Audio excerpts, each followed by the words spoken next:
آپ کو پتا ہے میزبان رسول جب اللہ کے رسول ہجرت کر کے مکہ سے مدینہ آئے، کون تھا آپ کا میزبان؟ کون تھا؟ ابو ایوب انصاری رضی اللہ تعالی عنہ۔ اپنی تاریخ سے آگاہ رہا کریں، واقف رہا کریں۔ ابو ایوب انصاری کا جنازہ پڑھانے والا کون تھا؟ سوچا ہے کبھی؟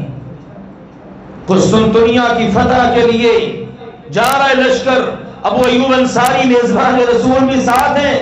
کہا میں کہیں بھی فوت ہو جاؤں، مجھے وہاں لے جا کر فصیل کے نیچے دفن کرنا تاکہ میرا جہادی سفر مکمل ہو جائے۔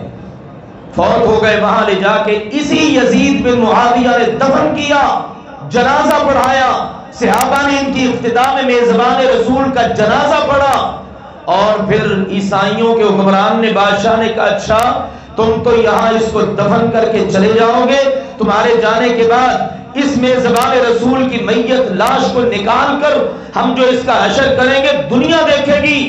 اس وقت یزید کا پیغام گونجا اور آج تک تاریخ کے اوراق میں محفوظ ہے۔ اس نے کہا عیسائیوں کے حکمران سن، اگر تو نے میزبان رسول کی میت کے بارے میں کوئی جسارت کرنے کی کوشش کی تو عرب میں یزید بن معاویہ کسی گرجا گھر میں کوئی دیا نہیں جلنے دے گا۔